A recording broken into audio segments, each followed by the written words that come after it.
नहमदुहु व नसल्ली अला रसूलिहिल करीम अम्मा बाद अऊज़ु बिल्लाहि मिनश शैतानिर रजीम बिस्मिल्लाहिर रहमानिर रहीम व रब्बका फकब्बिर सदक़ल्लाहु मौलानाल अज़ीम। क़ब्ल सद इहतराम व तक़रीर आज हम सूरह मुद्दस्सिर से नमाज के फ़राइज़ का आगाज़ कर रहे हैं। नमाज के अंदर 7 फ़राइज़ हैं। सबसे पहला फ़र्ज़ है तकबीर तारीमा। तकबीर तारीमा के मुतल्लिक़ मैंने अभी आयत मुबारका सूरह मुद्दस्सिर से पढ़ी है। रब फरमाता है व रब्बका फकब्बिर, फरमाया अपने रब के लिए तकबीर कहो, यानी ए नमाजी जब तू नमाज शुरू करे, नमाज शुरू करने से पहले तूने क्या करना है, अल्लाहु अकबर कहना है। यानी तकबीर से मुराद है अल्लाहु अकबर। याद रहे सामीन मोहतरम, नमाज अल्लाह पाक की किब्रियाई का नाम है।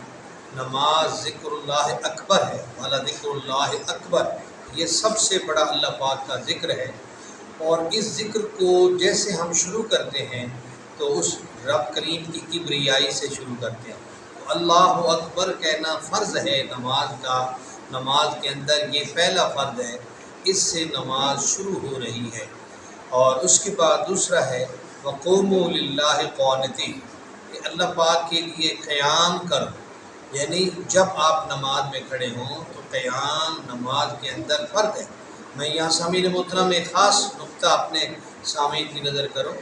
कुछ लोग जब जमात खड़ी होती है और इमाम साहब रकू में होते हैं तो वज़ू करते हैं और वज़ू करके सीधा अल्लाह अकबर कहते हुए हाथ कानों तक उठाते हैं और अल्लाह अकबर कहते हुए सीधा झुक करके रकू में मिल जाते हैं। उनका एक फ़र्ज़ रह जाता है और वो फ़र्ज़ क़याम है। याद रहे कि जो फ़र्ज़ होता है इमाम के पीछे बंदा छोड़ जाए नमाज नहीं होती। इमाम के पीछे अगर वाजिब रह जाए तो फिर तो नमाज हो जाती है, लेकिन वो भी भूल कर। लेकिन जानबूझकर एक आदमी वाजिब तरक कर दे तो नमाज नहीं होगी। लेकिन फ़र्ज़ जिस अंदाज में भी छोड़ देगा, चाहे भूल के छोड़ेगा चाहे मतलब है जानबूझ के छोड़ेगा, किसी सूरत में भी नमाज नहीं होगी। लिहाजा इमाम के पीछे जब आप निकलने लगे तो पहले तकबीर तारीमा के बाद 3 मरतबा सुबहान अल्लाह कहने की मिक़दार खड़ा होना ये फ़र्ज़ है। वक़ूमू लिल्लाहि क़ानितीन। और एक और भी मैं अर्ज़ करूँ, हमारे अहबाब जो बैठ कर के नमाज़ पढ़ते हैं तो क़याम याद रखें, क़याम फ़र्ज़ है। ये जानबूझ के क़याम छोड़ना बहुत बड़ा गुनाह है। इसलिए बाहर शरीयत में और मुतअद्दिद हमारी जो फ़िक़्ह की किताबें हैं उनके अंदर मौजूद है कि जो बंदा क़याम पे कादिर हो उसे क़याम तरक नहीं करना चाहिए। तो लिहाजा क़याम हर हालत में फ़र्ज़ है और ये नमाज के अंदर दूसरा फ़र्ज़ है। तीसरा फ़र्ज़ है फ़क़रऊ मा तयस्सर मिनल क़ुरआन, कि ए नमाजी नमाज के अंदर जितना तुझे मुयस्सर आए कुरान पढ़। इस आयत करीमा की रूह से तीसरा फ़र्ज़ नमाज के अंदर है क़िराअत, यानी कुरान पाक पढ़ना। तो हम जब सूरह फातिहा की एक आयत पढ़ लेते हैं या कोई आयत पढ़े तो फ़र्ज़ तो अदा हो जाता है, लेकिन सूरह फातिहा शरीफ पढ़नी वाजिब है। और ये पूरी सूरत का हर लफ्ज़ वाजिब है और हर आयत वाजिब है। कोई बंदा भूल करके एक आयत भी छोड़ जाएगा तो नमाज नहीं होगी। तो लिहाजा क़िराअत करना नमाज के अंदर मा यजूज़ु बिस्सलात जितना फ़र्ज़ है, हर नमाजी पे फ़र्ज़ है और हर मुसलमान पे फ़र्ज़ है कि वो इतना ज़रूर जानता हो जिसके साथ उसकी नमाज हो जाती है। और नमाज के अंदर आप जानते हैं एक दफ़ा सूरह फातिहा शरीफ पढ़ी जाती है और उसके साथ या तो कुरान पाक से एक लंबी आयत या 3 आयतें जो बड़ी लंबी आयत के बराबर हो, या एक सूरत या जिस तरह सूरह कौसर है उसके बराबर कोई सूरत हो, तो ये नमाज के अंदर हमें पढ़नी चाहिए। और ये इमाम के पीछे जब इमाम क़िराअत कर रहा हो तो अल्लाह पाक फरमाता है वइज़ा क़ुरिअल क़ुरआन फ़स्तमिऊ लहू वअन्सितू लअल्लकुम तुरहमून। जब कुरान पढ़ा जा रहा हो, ये बिलख़ुसूस जमात ही के लिए ये आयत मुबारक आई है। और इसका शान नज़ूल मुतअद्दिद मुफ़स्सिरीन ने लिखा है कि इमाम साहब जब क़िराअत कर रहा है तो इमाम के पीछे खामोश खड़ा रहना फ़र्ज़ है, क्योंकि यहाँ 2 दफ़े अल्लाह पाक ने ज़िक्र फरमाए, 2 आर्डर है अल्लाह पाक। वइज़ा क़ुरिअल क़ुरआन फ़स्तमिऊ लहू, गौर से सुनो, वअन्सितू और चुप रहो। ये 2 अल्लाह पाक के आर्डर हैं। और आर्डर यानी अल्लाह पाक के आर्डर से बंदा روگردانی نہیں کر سکتا، لہذا امام کے پیچھے قرات نہیں کرنی چاہیے، وگرنہ قرآن پاک کی اس اللہ پاک کے حکم کی خلاف ورزی ہوتی ہے۔ اللہ تبارک و تعالیٰ کو سمجھنے کی توفیق عطا فرمائے۔ تیسرا آپ نے سنا فرض، چوتھا فرض ہے ورکعوا، رکوع کرو۔ یہ رکوع کرنے والوں کے ساتھ مع الراکعین، اس کے ساتھ رکوع کرنا نماز کے اندر فرض ہے، لہذا امام کے پیچھے رکوع کوئی بندہ چھوڑ جائے تو نماز نہیں ہوگی، اس لیے رکوع نہ اس آیت کریمہ کی روح سے فرض ہے۔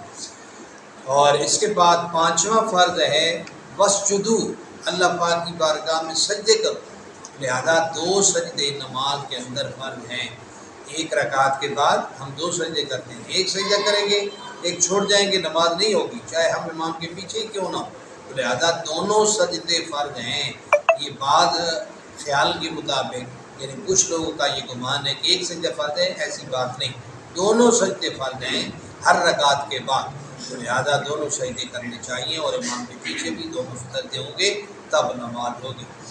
اور چھٹا فرض ہے قعدہ اخیرہ، یعنی 2 رکعت اگر ہم پڑھ رہے ہیں تو 2 رکعت کے بعد قعدہ اخیرہ بنے گا، بیٹھنا تحیات پہ بیٹھنا، اس کو کہتے ہیں قعدہ اخیرہ۔ تو لہذا اگر کوئی بندہ قعدہ اخیرہ ترک کر دے تو اس کی نماز نہیں ہوگی، لہذا اس میں بیٹھنا فرض اور پڑھنا واجب ہے۔ التحیات للہ والصلوات سے لے کر تشہد عبدہ و رسول تک، باقی درود پاک اور دعائیں مسنونہ جو قرآن سے ہوں یا حدیث پاک سے ہوں یہ ہمارے لیے سنت ہیں۔ اور اس کے بعد آخری فرض ہے خروج بسنعہ، نماز سے اپنے اختیار کے ساتھ باہر آنا، یعنی ہم دیکھو جب نماز مکمل کرتے ہیں تو ہم کہتے ہیں السلام علیکم، یہ لفظ السلام جب ہماری زبان سے نکلتا ہے تو اس کے ساتھ ہماری نماز مکمل ہو جاتی ہے۔ آپ دیکھیں حیران رہ جائیں، السلام علیکم ورحمۃ اللہ، یہ 3 الفاظ ہیں، تو ہم جب پڑھتے ہیں السلام تو اس کے ساتھ نماز مکمل ہو گئی، فرض پورا ہو گیا، لیکن واجب پورا نہ ہوا۔ جب ہم کہتے ہیں السلام علیکم اب واجب بھی پورا ہو جاتا ہے، جب ہم کہتے ہیں السلام علیکم ورحمۃ اللہ اس کے ساتھ سنت بھی پوری ہو جاتی ہے۔ یعنی اس ایک جملے کے اندر آپ دیکھیں فرض بھی آ گیا، واجب بھی آ گیا اور سنت رسول بھی پوری ہو گئی، لہذا نماز کے اندر فرائض ہیں جو بہت ضروری ہیں، ہر حال میں ادا کرنے ہوتے ہیں، چاہے امام کے پیچھے ہی بندہ کیوں نہ ہو۔ واجب اگر بھول کے چھوٹ جائے تو سجدہ سہو یعنی سجدتین سہو، 2 سجدے جو بھول جانے کے بعد کیے جاتے ہیں ان کے ساتھ کمی پوری ہو جائے گی۔ اور سنت جان بوجھ کے چھوڑنے والا، من اعرض عن سنتی فلیس منی، جس نے جان بوجھ کر پیارے آقا نے فرمایا میری سنت کو چھوڑا وہ میری امت میں سے نہیں، لیکن بھول کے چھوڑ گیا تو اللہ پاک معاوضہ نہیں فرمائے گا۔ باقی مستحب ہوتا ہے، کرو تو ثواب ہے، نہ کرو تو کوئی گناہ نہیں۔ اللہ تبارک و تعالیٰ نے تمام مسائل سمجھ کر ان کے مطابق نماز کی ادائیگی نصیب فرمائے۔ وما علیہ الا البلاغ۔